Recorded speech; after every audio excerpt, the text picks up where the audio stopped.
Pod wantiere weche mag sukari. Jotije mag kambi mar Sony Sugar mane ochungie tich kod tend kambi no manyien ka dwe mar 10 mar higa mokalo dwaro mondo piny owacho ochulgi omendagi ma oting'o osara mane odong' ka giwacho ni gikale e ngima matek, to piny owacho oling' thi. Joma nigi ler.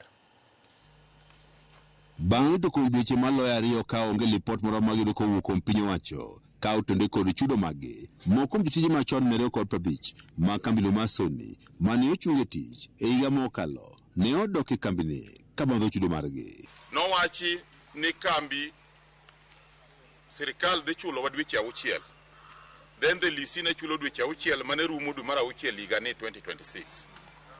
Bang'e no wapo kiriembo ji e tich by dwe mar 10 after ka government osechulo pesa mane onego chul.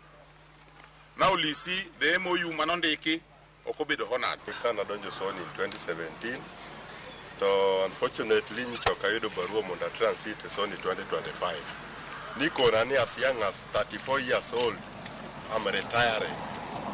That is good, life has to continue. Kata mago timore. Yuak ma wan go maduong'. Onge kaka wanyalo kata thiedhore from dwe mar 11 manoriembwa tich nyaka kawuono. Jotije machon ma kambi mar Sony ka otele kod Ken Makowiti wacho ni singo mane omigi kapok ochunggi e tich ma oting'o miyogi chudo maggi pok otim nyaka sani kod piny owacho. Achiel kuom gik manodhi kelo ne creating job opportunities. Nodhi kelo tije to nok en riembo ji. Omiyo ka en man mar riembo ji kama to wandang' nwang'isu ni gima broad based government konyowa go onge. Kendo wabiro gang up mindu wa condemn wachni kabisa in totality ni broad based kok nyal miyo wa pesa wa within this week. Wabiro bedo ko wang'anyo ngech ng'anyo ne machal ne sirkal winjo. Makowiti wacho ni piny owacho ling' thi e weche mag chudo maggi kaka jotich machon ma kambi mar Sony koro gisandre mokalo. Wasebedo ka ok wacham msara, but gima wayudo en frustration all over. Joma nodok e tich ong'ad pesa gi. Joma nowuok oko pok ochulwa gimoro amora.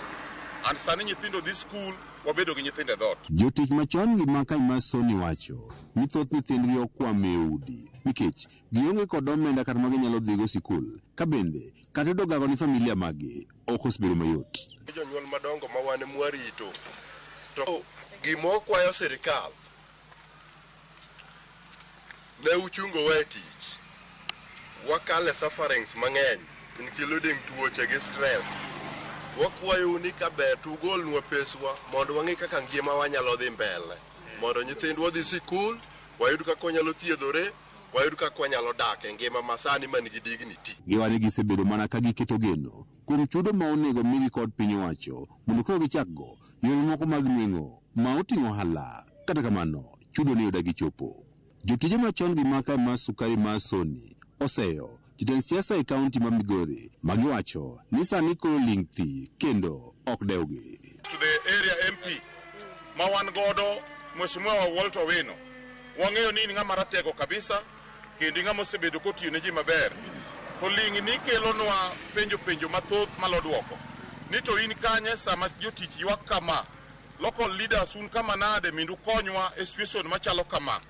Un kanye mindu ng'eni jotich thagore to untie to noyieru mindu konywa. Jatatije mar kambi Niang mar Sony 2025 Jen Pamela wacho ni chudo mag jotich machon gi ma kambi mar Sony onego tim kod piny owacho mamalo kaluwore kod winjruok mane gichopie. Tend kambi manyien mar Sony mane okawo kambi higa mokalo kowuok kuom piny owacho ne oriembo jotich maromo 250 mane nitie kambino mar Sony. George Juma, Ramogi TV, Migori.